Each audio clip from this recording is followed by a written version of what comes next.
नमस्कार, आप देख रहे हैं डेली 24 भारत। मैं हूं आपके साथ स्तुति झा। बुलेटिन की शुरुआत करते हैं। राहुल गांधी ने लोकसभा में महिला आरक्षण बिल पर चर्चा के दौरान केंद्र सरकार की नीयत पर गंभीर सवाल उठाए हैं। उन्होंने कहा है कि सरकार दलितों को हिंदू तो मानती है, लेकिन उन्हें वास्तविक हिस्सेदारी देने से इनकार करती है। कांग्रेस सांसद ने दावा किया है कि ये बिल वास्तविक महिला आरक्षण विधेयक नहीं है, क्योंकि 2023 में पारित बिल ही असली महिला सशक्तिकरण से जुड़ा था। उन्होंने आरोप लगाया है कि मौजूदा प्रस्ताव देश के चुनावी नक्शे को बदलने की कोशिश में है और ये SC, ST और OBC वर्गों के अधिकारों को प्रभावित कर सकती है। राहुल गांधी ने कहा है कि सरकार जाति जनगणना को दबाने का प्रयास कर रही है और विपक्ष इसे सफल नहीं होने देगा। उन्होंने ये भी कहा है कि ये बिल महिलाओं के नाम पर लाया गया है, लेकिन इसका वास्तविक उद्देश्य राजनीति और संवैधानिक ढांचे में बदलाव करना है।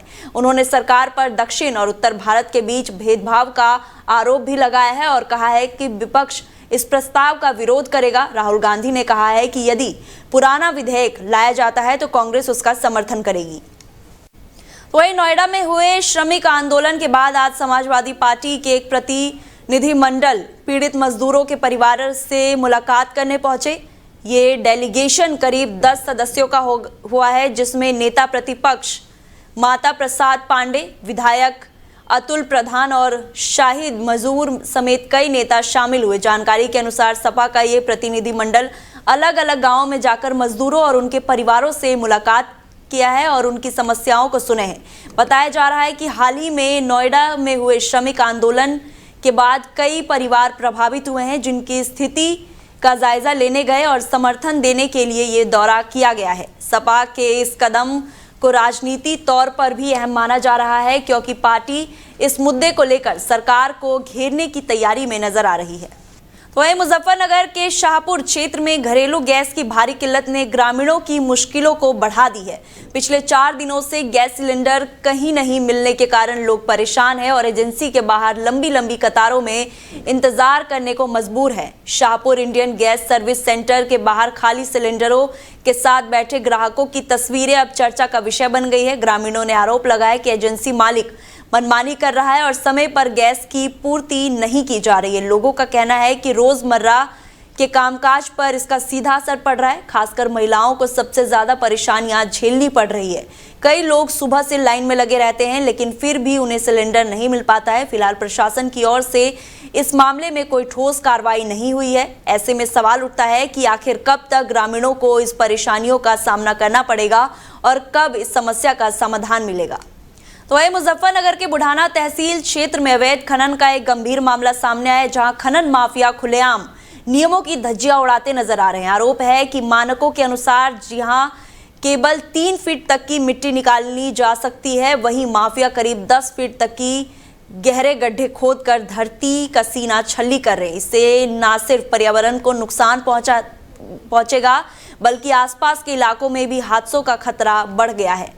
सबसे हैरानी की बात यह है कि अवैध खनन गढ़ी चौकी से महज 50 मीटर दूरी पर हो रहा है। बावजूद इसके माफिया बेखौफ होकर अपना काम जारी रखे हुए हैं। स्थानीय लोगों का आरोप है कि कई बार शिकायत करने के बावजूद तहसील प्रशासन और संबंधी विभाग कोई ठोस कार्रवाई नहीं कर रही है।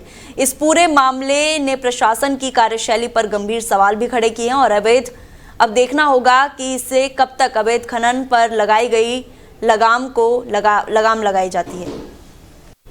तो वही नोएडा के DND बॉर्डर पर आज उस समय सियासी हलचल तेज हो गई, जब समाजवादी पार्टी का प्रतिनिधिमंडल श्रमिकों से मुलाकात करने पहुंचा, लेकिन पुलिस ने उन्हें बॉर्डर पर ही रोक लिया। इस डेलीगेशन में नेता प्रतिपक्ष माता प्रसाद पांडे के साथ विधायक अतुल समेत कई 4 विधायक शामिल थे। पुलिस द्वारा रोके जाने के बाद सपा कार्यकर्ता सड़क पर ही बैठ गए और विरोध प्रदर्शन शुरू कर दिया।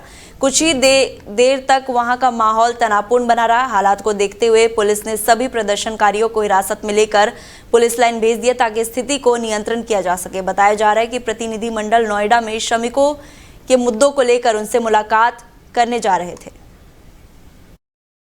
भाई हम आए हैं, हम यहाँ जो मजदूरों के खिलाफ अन्याय हुआ है, जिनका शोषण हुआ है, जिनको वेतन नहीं दिया जाता था, 24 घंटा काम कराने की कोशिश हो जा रही थी, उन लोगों ने अपनी मांग उठाई। सरकार ने ध्यान नहीं दिया।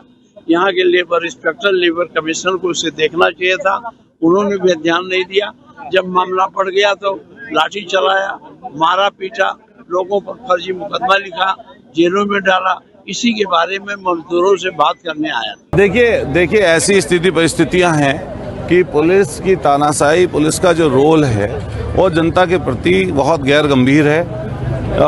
ऐसी स्थिति बन गई है कि आप सारे जितने जनप्रतिनिधि आना चाहते थे यहाँ पर, उन सब लोगों के घरों पर पुलिस, और कल से ही क्या नाम उन्हें नोटिस देने का काम हमारे माननीय शाहिद मंजू साहब खड़े हैं, सीनियर 5 बार के एमएलए हैं। किस तरह की स्थितियां परिस्थितियां करके छोड़िए, आप खुद देखिए पुलिस ही पुलिस लगी पड़ी है। भाई हम आए हैं, हम यहाँ जो मजदूरों के खिलाफ अन्याय हुआ है, जिनका शोषण हुआ है, जिनको वेतन नहीं दिया जाता था, 24 घंटा काम कराने की कोशिश हो जा रही थी, उन लोगों ने। तो वही आतंकी शाकिब उर्फ डेविल से रोज पूछताछ में नए खुलासे हो रहे हैं, जिससे सुरक्षा एजेंसियों को सतर्क कर दिया है। जांच में सामने आया है कि उसके सिंडिकेट के निशाने पर गाजियाबाद और दिल्ली के अहम ठिकाने थे। सूत्रों के मुताबिक गाजियाबाद के साहिबाबाद क्षेत्र स्थित हिंदू रक्षा दल का कार्यालय और राजनगर एक्सटेंशन का दिल्ली 6 मॉल संभावित टारगेट थे। आरोपी के इन दोनों स्थानों की रेकी कर उनके फोटो और वीडियो पाकिस्तान में बैठे अपने हैंडलर को भेज रहे थे।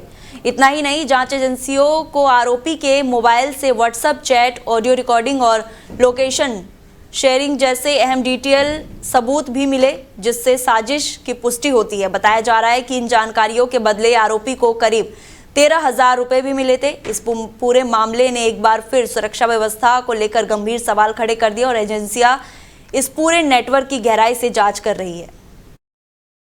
पकड़े गए आतंकी साकिब उर्फ डेविल से जैसे जैसे सुरक्षा एजेंसी पूछताछ कर रही है, वैसे वैसे इस मामले में रोज नए खुलासे हो रहे हैं। एजेंसी को मिली जानकारी के अनुसार साकिब उर्फ डेविल के सिंडिकेट के निशाने पर गाजियाबाद का हिंदू रक्षा दल का कार्यालय भी और दिल्ली 6 मॉल था। गाजियाबाद के साहिबाबाद थाना क्षेत्र में शालीमार गार्डन में हिंदू रक्षा दल का कार्यालय है और राजनगर एक्सटेंशन में दिल्ली 6 मॉल है। इन दोनों को ही विस्फोट और आगजनी के लिए टारगेट बनाया गया था। आरोपी इन दोनों ठिकानों की रेकी कर वीडियो और फोटो पाकिस्तान में बैठे अपने हैंडलरों को भेज रहे थे। इतना ही नहीं, आरोपियों के मोबाइल से व्हाट्सएप चैट, ऑडियो रिकॉर्डिंग और लोकेशन शेयरिंग के सबूत भी मिले हैं। आरोपियों को फोटो वीडियो भेजने के तर्ज पर 13,000 रुपए मिले थे। गाजियाबाद से अजीत रावत की रिपोर्ट, डेली 24 भारत। तो वहीं उत्तर प्रदेश के मुजफ्फरनगर जनपद से एक बड़ी खबर सामने आ रही है, जहां 11वीं कक्षा के छात्र ने केवल फेल होने के चलते फांसी के फंदे पर लटक कर अपनी जीवन लीला समाप्त कर लिया। इस दौरान मृतक छात्र एक सुसाइड नोट भी छोड़कर गया, जिसमें उसने लिखा कि अब कोई गलती नहीं होगी और गुड बाय एवरीवन। दरअसल सिविल लाइन थाना क्षेत्र स्थित साकेत कॉलोनी में गुरुवार को एक छात्र ने फांसी के फंदे पर झूलकर आत्महत्या कर ली थी। बताया जा रहा है कि 11वीं कक्षा के नतीजे में फेल होने के चलते निराश होकर छात्र अपने घर पर लौटा, जिसके बाद उसने खुद को कैमरे में कैद कर लिया और ये आत्मघाती कदम उठाया। जानकारी होने पर परिजनों ने किसी तरह कमरे में प्रवेश कर फांसी के फंदे पर लटके छात्र को फंदे से उतारकर अस्पताल में भर्ती कराया, जहां डॉक्टर ने उसे मृत घोषित कर दिया। आपको बता दें कि इस घटना के बाद मृतक छात्र के परिजनों पर जहां गमों का पहाड़ टूटा है, तो वही पुलिस का कहना है कि छात्र के परिजनों ने इस मामले में कोई भी कानूनी कार्रवाई करने से इनकार कर दिया है। बताया जा रहा है कि ग्रीन चैम्बर स्कूल के छात्र ने इस घटना को उस समय अंजाम दिया जब घर पर कोई भी नहीं था। जानकारी के मुताबिक छात्र के दोस्तों ने जब मृतक छात्र को फोन किया तो उसने फोन रिसीव नहीं किया, जिसके चलते अब वो घर पहुंचा तो घटना की जानकारी हुई। देखिए, सिविल लाइन थाना अंतर्गत एक मामला संज्ञान में आया। इसमें एक 11वीं का छात्र था और फेल होने की वजह से, जैसा कि संज्ञान में बताया गया है, कि उसने आत्महत्या कर लिया है। और निश्चित तौर से बड़ा खेद का विषय है, बहुत दुख का विषय है। कोई नई मंडी थाना अंतर्गत कोई ग्रीन चैम्बर स्कूल का स्टूडेंट बताया जाता है, 11वीं क्लास का विद्यार्थी था। ये बहुत खेद का विषय है, लेकिन मैं आपके माध्यम से अपील करना चाहूंगा कि गार्जियन से भी और बच्चों से भी अपील करना चाहूंगा कि जिंदगी बहुत महत्वपूर्ण है और इसमें किसी प्रकार की असफलता अगर मिल जाती है, चाहे वो एग्जाम में हो या जिंदगी में हो, कोई प्रकार का प्रयास कर रहे हो, संघर्ष कर रहे हो और किसी सफलता की तरफ उत्तरोत्तर अपना अगर प्रयास कर रहे हो, तो कई बार ऐसा होता है कि सफलता प्रथम बार में नहीं मिलती है, दूसरी बार तीसरी बार मिलती है। हमेशा उम्मीद और आशा बनाए रखनी चाहिए, क्योंकि आशा और उम्मीद पर ही दुनिया टिकी हुई है। तो इस बात का मैं अपील करना चाहूंगा गार्जियन से भी और स्टूडेंट से दोबारा कि कृपया अपने बच्चों पर जरूर ध्यान रखें। कोई ऐसा बात, अगर कोई दुर्भाग्यपूर्ण घटना हो गई या कोई असफलता मिल भी गई, तो उसे बहुत ज्यादा उस पर कोई ऐसा कमेंट ना करें, कोई टीज ना करें, कोई ऐसी बात ना करें जिससे कि उसके दिलो दिमाग में कोई बात छा जाए, जिससे वो फ्रस्ट्रेट होकर कोई ऐसा स्टेप ले ले। साथ ही साथ बच्चों से भी मैं कहना चाहूंगा कि जैसा कि बहुत बार प्रयास करने से बहुत बार सफलता पहली बार में नहीं मिलती है, बहुत बार दूसरी बार तीसरी बार प्रयास करें, निश्चित सफलता मिलेगी। कई बार लड़के 3rd डिवीजन पास होकर के या बहुत खराब मार्क्स से पास होकर भी IAS PCS बन जाते हैं, डॉक्टर इंजीनियर बन जाते हैं। देखिए सिविल तो वही नोएडा में मजदूरों के प्रदर्शन के बाद अब सियासत तेज हो गई है। समाजवादी पार्टी और CPI नेताओं के बाद अब कांग्रेस प्रदेश अध्यक्ष अजय राय भी नोएडा पहुंच गए हैं, जिससे मामला और गर्मा गया है। अजय राय ने आरोप लगाया है कि नोएडा पुलिस ने उन्हें सेक्टर 52 स्थित कांग्रेस जिला अध्यक्ष के आवास पर ही हाउस अरेस्ट कर दिया। उन्होंने कहा है कि ये लोकतंत्र के खिलाफ है और मजदूरों की आवाज दबाने का प्रयास किया जा रहा है। उन्होंने प्रशासन से मांग की है कि प्रदर्शन के दौरान हिरासत में लिए गए मजदूरों को तुरंत रिहा किया जाए। मौके पर भारी संख्या में पुलिस बल तैनात की गई। कई थानों के SHO, ACP और चौकी इंचार्ज समेत बड़ी संख्या में पुलिसकर्मी सुरक्षा व्यवस्था में लगे हुए हैं। स्थिति को देखते हुए प्रशासन सतर्क है और पूरे इलाके में नजर बनाए हुए हैं। फिलहाल माहौल तनावपूर्ण बना हुआ है और राजनीति बयानबाजी लगातार तेज होती जा रही है। तो वहीं मुजफ्फरनगर में अवैध रूप से मॉडिफाइड साइलेंसर बेचने वालों के खिलाफ पुलिस ने बड़ी कार्रवाई की है। सिविल लाइन थाना पुलिस ने अभियान चलाकर 4 आरोपी को गिरफ्तार किया है। गिरफ्तार आरोपियों की पहचान आरिफ, साजिद, आसिफ और आस मोहम्मद के रूप में हुई है। पुलिस ने इनके कब्जे से करीब 70 मॉडिफाइड साइलेंसर बरामद किए हैं, जिन्हें अवैध रूप से बेचा जा रहा था। पुलिस अधिकारियों के अनुसार इन साइलेंसरों के उपयोग से तेज आवाज और ध्वनि प्रदूषण फैलता है, जिससे खासकर बुजुर्गों और बच्चों को काफी परेशानियां होती है।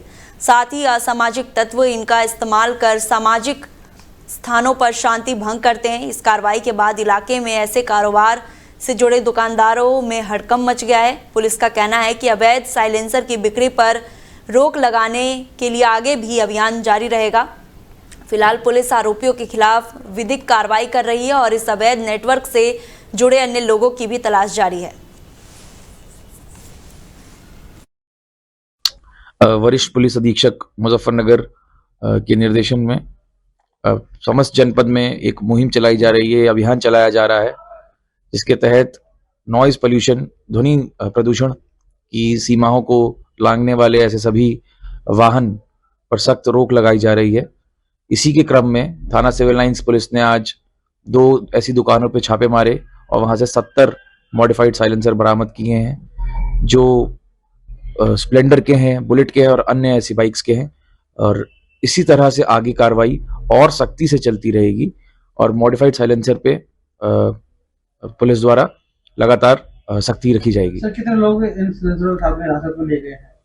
अभी तक 4 लोगों को हमने हिरासत में लिया है और आगे की विधिक कार्यवाही करी जा रही है। मोटर व्हीकल्स एक्ट और अन्य धाराओं में BNS की ये कार्रवाई की जा रही है। हापुड़ नगर में उस समय माहौल गर्मा गया जब हापुड़ बार एसोसिएशन के सैकड़ों अधिवक्ता नगर कोतवाली पहुंचकर पुलिस कार्रवाई के खिलाफ विरोध प्रदर्शन करने लगे। ये विरोध बाबा साहेब डॉक्टर भीमराव अंबेडकर की जयंती के अवसर पर स्टंट करने वाले कुछ लोगों के खिलाफ पुलिस द्वारा की गई कार्रवाई को लेकर था। अधिवक्ताओं ने इस कार्रवाई को अनुचित बताते हुए कहा कि इससे दलित विरोधी मानसिकता झलकती है। वकील ने चेतावनी दी है कि यदि भविष्य में जाति या धर्म के आधार पर किसी के साथ उत्पीड़न हुआ तो व्यापक स्तर पर आंदोलन किया जाएगा। उन्होंने संविधान में मिले सनातन के अधिकार का हवाला देते हुए निष्पक्ष जांच की मांग की है। वहीं पुलिस का कहना है कि कार्रवाई केवल कानून व्यवस्था बनाने के लिए की गई थी। अधिकारियों के अनुसार सार्वजनिक स्थानों पर स्टंटबाजी से शांति भंग होने की आशंका थी, इसलिए संबंधी लोगों के खिलाफ कार्रवाई की गई। फिलहाल मामले को लेकर दोनों पक्ष आमने सामने हैं और शहर का माहौल तनावपूर्ण बना हुआ है। हापुड़ बार एसोसिएशन के सैकड़ों अधिवक्ता जो है हापुड़ नगर कोतवाली पहुंचे हैं। क्या है पूरा मामला, उनसे बात करते हैं। सर, आज आप यहाँ इकट्ठे हो गए हैं, क्या है पूरा मामला? हापुड़ पुलिस के द्वारा 14 अप्रैल में जो यहाँ कार्यक्रम हुए थे, जिन्होंने अपने कर्तव्य दिखाए थे, कंफ्यूजन क्या है, जो कर्तव्य दिखाते हैं, बड़े आंदोलन होते हैं। अभी गुरु नानक जी का जन्मदिन होगा, उसमें लोग कर्तव्य दिखाते हैं। अभी यहाँ कांवड़ यात्रा निकलेगी, उसमें लोग फरसे भाले लेकर कार्यक्रम करते हैं। हमारे समाज के लोगों द्वारा अपना कर्तव्य जब दिखाया जा रहा था, कलाकार कर्तव्य दिखाते हैं, उसको स्टंट का नाम देके उनके इस आड़ में उत्पीड़न किया जा रहा है, उनके चालान किए जा रहे हैं, उन्हें बंद किया जा रहा है। हमारी शिकायत यह है कि अगर यदि किसी ने गलत किया है तो आप कार्रवाई करने के लिए स्वतंत्र हैं, लेकिन यदि आप उसकी जाति बरादरी के आधार पर कार्रवाई करेंगे तो हम उसका विरोध करेंगे। हमने कोतवाल साहब से अपनी बात रखी है, उन्हें बताया कि हमारे समाज में दहशत का माहौल है। लोगों की शिकायत यह है कि पुलिस घर घर जाके उनका उत्पीड़न कर रही है, उन्हें डरा रही, धमका रही है। इस कार्य की पुनरावृत्ति ना हो।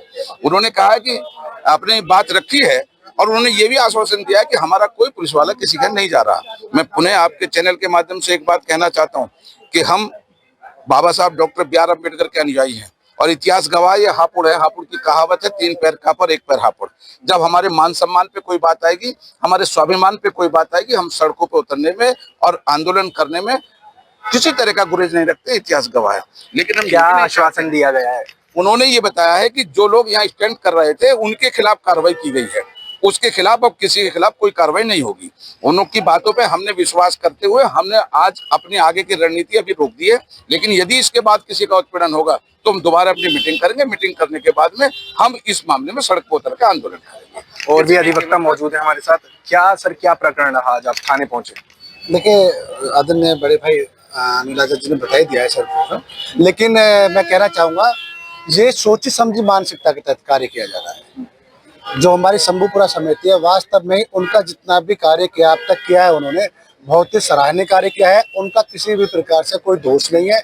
लेकिन कोतवाली नगर की पुलिस में 13 तारीख को भी देख रहा था, एक दरोगा थे, वो बच्चों में इस तरह से हाथ मार रहे थे जो कि निंदनीय है।